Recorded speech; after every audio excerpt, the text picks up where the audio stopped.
Hey, vets and families, welcome to the Therapist Explains VA Mental Health Disability Ratings series. This is your guide to understanding how the VA decides claims for PTSD, anxiety, depression, and other mental health conditions. Listen, if you're a veteran and you're battling PTSD or depression, you know that the fight doesn't end when you hang up the uniform. So I'm approaching this series both as a veteran who's lived it, all of these, some of these concerns, and as a trauma-focused therapist who has counseled others through it, and I'm still counseling others through these mental health concerns. That means you'll get a unique perspective, a lived experience, and I'll back it with research and clinical insight so that you can navigate your claim with clarity and confidence. Listen, VA mental health ratings are based on 38 CFR 4.130, the general rating formula for mental disorders. It's how your symptoms are translated into percentages ranging from 0 to 100%. And so we'll break down each diagnosis using the DSM-5 TR. This is the same manual that therapists and the VA use to define mental health conditions. I got one right here. You'll see exactly how your symptoms align with VA criteria and how to strengthen your evidence. Every episode that I do is going to include a DSM-5 TR overview of the condition, a research highlight, a proven VA claim strategy, and then some practical steps to help you build a strong evidence-based claim. You can also download my free guide. It's the VA Mental Health Claim Self-Assessment and Decision Tree. This is linked in the description and it's pinned in a comment. This is going to help you organize your symptoms, match them to the VA rating scale, and then prepare for your C&P exam with confidence. If you or another veteran needs immediate help, please call the Veterans Crisis Line at 988 and then simply press 1. You are never alone, and you've got help in this fight for your mental health and for your well-being. I want to be along on the ride and along on the journey with you. So before we start, let me give you a quick disclaimer. This content is for educational purposes only. I don't give legal, clinical, or medical advice. Royal Rock Counseling and Consulting LLC is not affiliated with the VA, and we don't prosecute claims. We do help you understand the process and connect you to qualified professionals if necessary.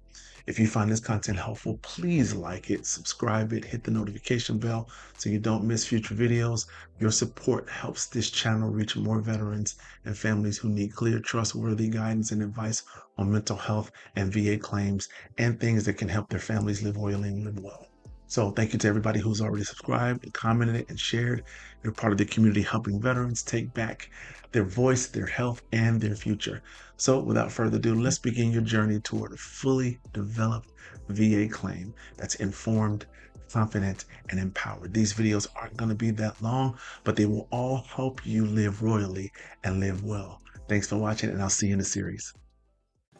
Hey, vets and families. Today we're going to talk about VA disability ratings for delirium coming from 38 CFR 4.130. Let's get into it. So the diagnostic code for delirium is 9300, and delirium is considered a mental health claim that's due to general medical condition or other causes. The rating criteria, again, is 0 to 100%. That's located there in the in the 38 CFR 4.130. This is just a general rating formula for mental disorder. Let's look at some of the functional impact considerations for delirium.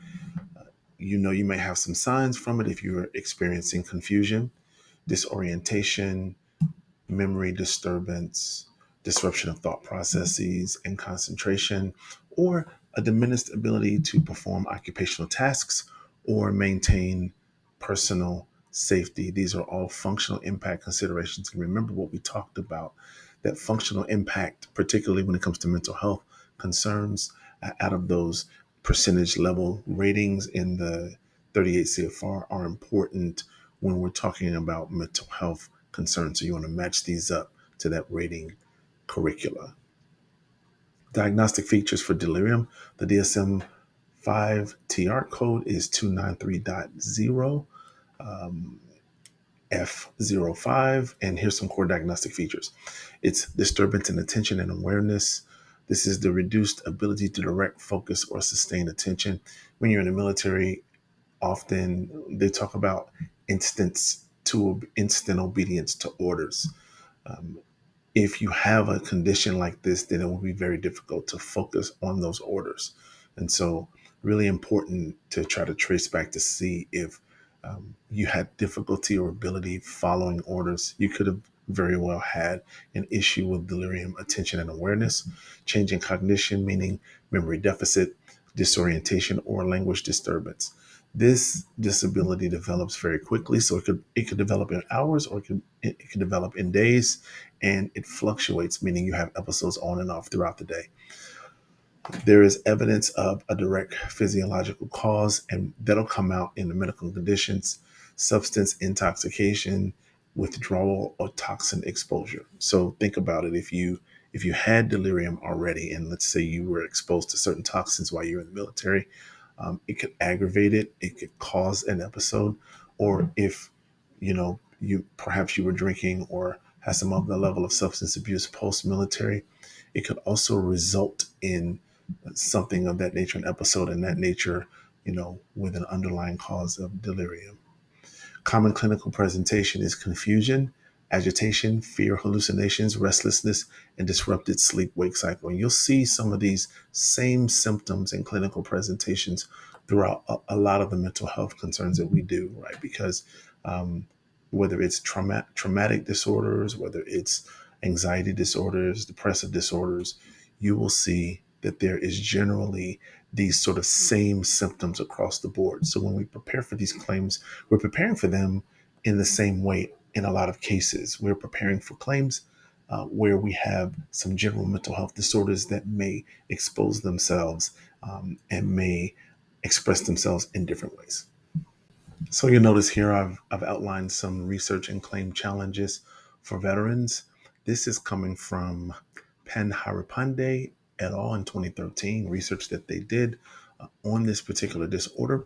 And here were the findings. The findings were that veterans with delirium post-trauma, TBI, or ICU stays face lasting neurocognitive deficits impacting occupational function and emotional regulation. ICU stays, TBI, delirium post trauma. These are lasting neurocognitive effects that happen even after you get out of the military. And so here are the challenges for whenever we're rating individuals who may be experiencing delirium, veterans who may be experiencing delirium symptoms. Delirium is transient and episodic, making diagnosis documentation very difficult. Think about if you're experiencing some symptoms at one command, you get to a new command, they have to do another behavioral health profile on you, and it's harder to track those symptoms over time if it wasn't diagnosed in the previous command.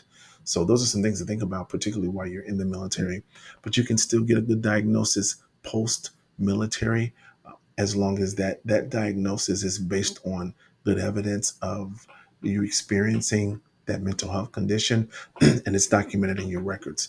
Service connection may be confused with PTSD, TBI, or depression. Remember earlier we were talking about how a lot of these symptoms mirror one another, so it's even hard for mental health professionals to kind of distinguish what the veteran might be going through.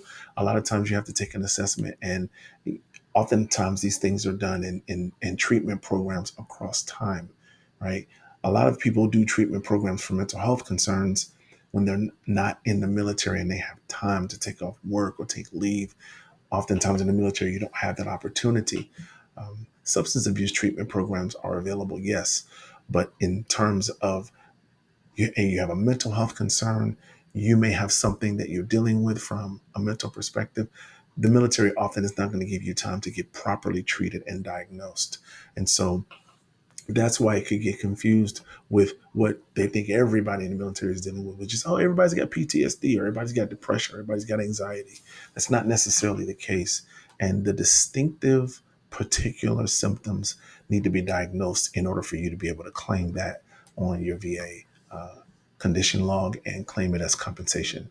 So there's limited continuity of symptoms. Post-service complicates nexus establishments, meaning the symptoms don't just go in one straight line, they're up and down. So it's harder to track these particular types of symptoms already in the sea of other neurocognitive and mental health concerns. Hard to track them when they're up and down post military, and it's hard to trace them back to link them to military service.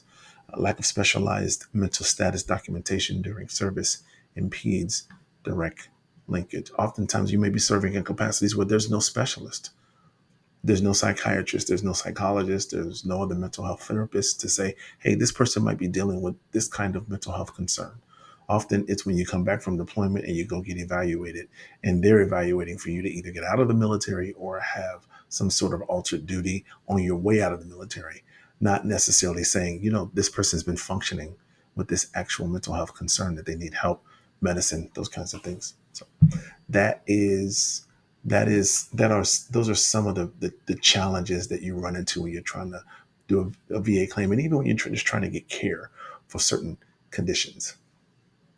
So notice now when we talk strategy, VA claim strategy for a favorable decision, as a reminder, these strategies are going to, generally speaking, be the same across the board with some subtle nuances, right? Depending on the particular mental health condition.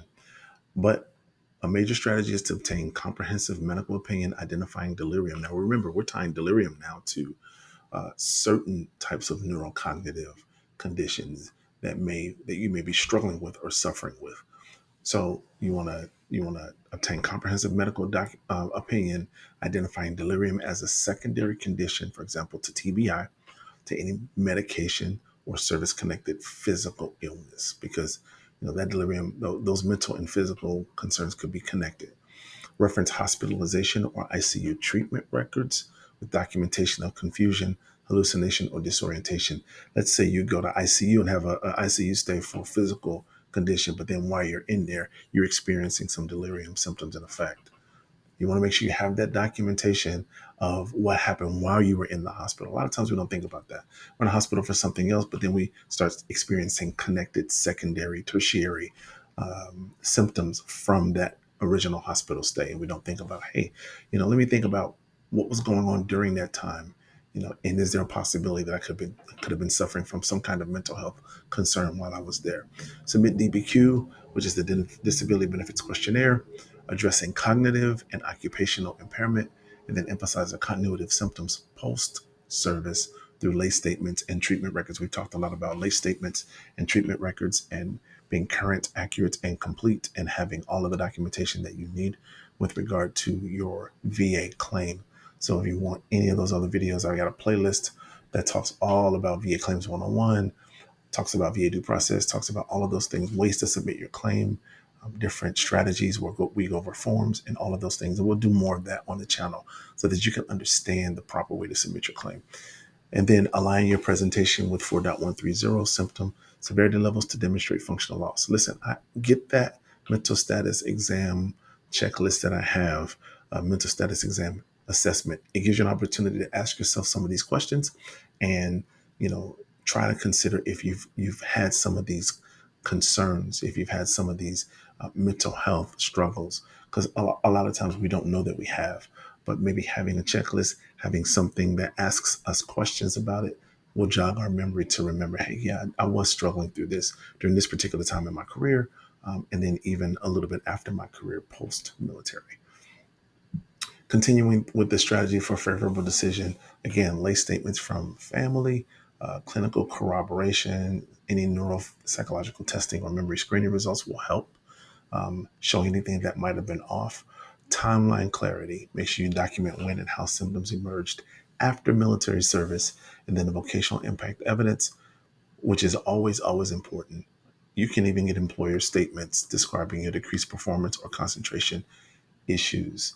Um, did you know that you could also prove this through your performance appraisals, um, your performance records, um, any performance evaluations that you had while in the military that seemed off from your normal performance?